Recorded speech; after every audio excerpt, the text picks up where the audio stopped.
মাঝে মাঝে এরকম মনে হয় জীবনটাও যদি এরকম দুলে হাওয়ায় ভেসে কাটিয়ে দেওয়া যেত কতই না ভালো হতো। আসলে বাস্তবটা না ভীষণ কঠিন। সেই সমস্ত কঠিন মুহূর্তগুলোকে দূরে সরিয়ে রেখে আজকে তোমাদেরকে আরও একটা নতুন দিনের গল্প বলছি। হাই এভরিওয়ান, আমি মধুরিমা। আমার নতুন একটা ব্লগে সকলকে ওয়েলকাম। তোমরা তো আগের ভিডিওতে দেখেইছো আমি ঘাটশিলার প্রথম দিনের গল্পটা শেয়ার করেছিলাম। আজকে আমরা সকাল সকাল উঠে রেডি হয়ে বেরিয়ে পড়েছি ঘাটশিলা এক্সপ্লোর করতে। গ্রামের রাস্তা পেরিয়ে পাথুরে রাস্তা ধরে অবশেষে আমরা এসে পৌঁছেছি বুরুডু লেকের কাছে। আর এত সুন্দর এই লেকটা, সামনে তোমরা দেখতেই পাচ্ছ এখানে বোটিং হয়। তো আমরাও কিছুক্ষণ এখানে সময় কাটিয়ে ভাবলাম একবার বোটিংটা করেই নিই। বোটিং এর জন্য তোমাদেরকে টিকিট কাটতে হবে পার পার্সন 100 রুপিস। আর এখানে দেখতেই পাবে অনেকগুলো কাউন্টার রয়েছে, তোমরা যে কোনো একটা কাউন্টার থেকে টিকিট করে নেবে।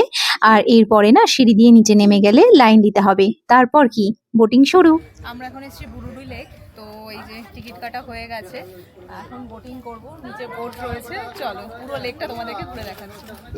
গরমের দিনে দুপুরের টাইমটা অ্যাভয়েড করাই ভালো, সকালের দিকে আর না হলে বিকেলের পর কিন্তু বেশ ভালো লাগবে। আর নিচে নেমে এরকম প্রত্যেককে লাইফ জ্যাকেট দিয়ে দেয়, যেটা পরে নিতে হবে। আর তারপর এক একটা বোটে 12 জন করে যায়। আর যদি কেউ না থাকে ওরা কিছুক্ষণ ওয়েট করে, তারপরে কিন্তু বোট ছেড়ে দেয়। যেমন আমরা 3জনই ছিলাম, তো কিছুক্ষণ ওয়েট করার পর বোট ছেড়ে দিয়েছিল। তো আমরা এখন স্পিড বোটে বসে পড়েছি। আর বাবু কেমন লাগছে? অসাধারণ অসাধারণ, জাস্ট অ্যামেজিং। এবার স্টার্ট হবে।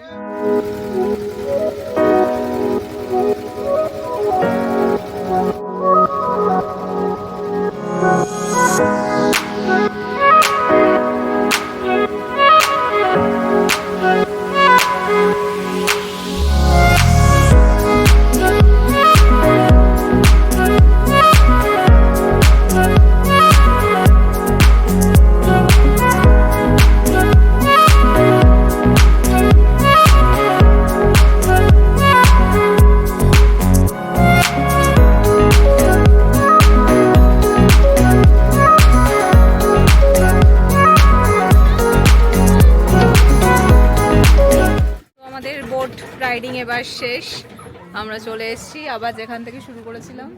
খুব সুন্দর লাগলো। প্রায় 15-20 মিনিট মতো পুরো লেকটা আমরা ঘুরেছি। আর তোমাদেরকে দেখিয়ে দিলাম এখানে টিকিট রয়েছে পার পার্সন 100 রুপিস। তো টিকিট কেটে চটপট করে তোমরাও এই বোট রাইডটা করে নিতে পারো। বুরুডি লেক ঘুরে আমরা চলে গিয়েছিলাম চিত্রকূট পাহাড়ের দিকে। আসলে ওখানে সানসেটটা না খুব ভালো দেখা যায়, সেই জন্যই আমরা ঠিকই করেছিলাম যে বিকেলের পরেই যাব। আমরা চলে এসেছি এখন ঘাটশিলা চিত্রকূট পাহাড়ে, যেটা এই যে অনেকগুলো এরকম পাথরের সিঁড়ি করা রয়েছে। এটা দিয়ে ওপরে গেলে একটা মন্দির রয়েছে, আর এখান থেকে খুব সুন্দর সানসেটের ভিউ পাওয়া যায়। তো চলো ওপরে এবার যাই আমরা। এই যে এরকম সিঁড়ি করা রয়েছে। একটু যারা বয়স্ক মানুষ তাদের হয়তো অসুবিধা হবে, কিন্তু খুব একটা বেশি সিঁড়ি নেই। জাস্ট কিছুটা উঠলেই ওপর থেকে বেশ সুন্দর একটা ভিউ পাওয়া যাবে। আর ওপরে একটা মন্দির রয়েছে। হ্যাঁ, সিঁড়িগুলো বেশ চওড়া, কিন্তু পাথরের, সমান নয়, একটু আস্তে দেখে শুনে উঠতে হবে। এই যে ঘাটশিলার পুরো রাস্তাই খুব ভালো, তোমরা গাড়ি নিয়েই আসতে পারো। এছাড়া এখানে অটো ভাড়া করেও তোমরা ঘুরতে পারো। আমরা যেমন এখানে এলাম, তো রাস্তা বেশ ভালোই, কোনো অসুবিধা হয়নি। শুধু বুরুডি লেক যাওয়ার রাস্তাটা একটু খারাপ, তবে ঠিক আছে, কোনো সেরকম অসুবিধা হবে না। তো কথা বলতে বলতে আমরা অনেকটাই উপরে চলে এসেছি। এই যে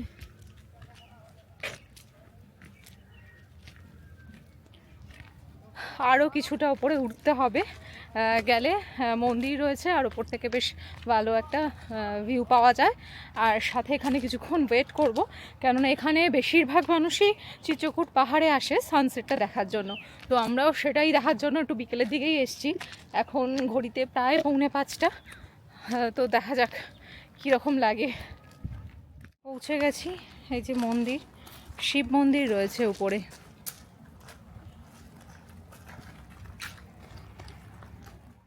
তো আমরা উঠে এসেছি।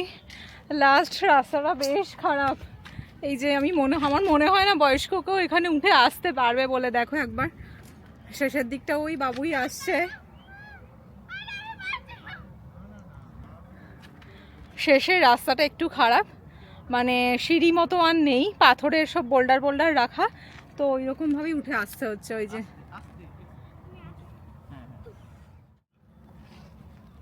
তো চলো এবার সামনে যাই, পুরো রাস্তাটাই এরকম। তো প্রায় চলেই এসছি।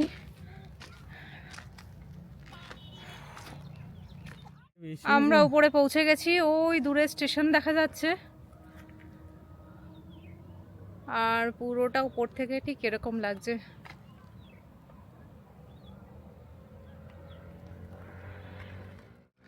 উপর থেকে পুরো শহরটা দেখতে কিন্তু বেশ ভালো লাগলো। তোমাদেরকে তো দেখিয়েই দিলাম, আর এখন আমরা অপেক্ষা করব সানসেটের জন্য। এখান থেকে কিন্তু সূর্যাস্তটা খুব খুব সুন্দর দেখায়। চলো তোমাদেরকে এবার সেটাই দেখাই।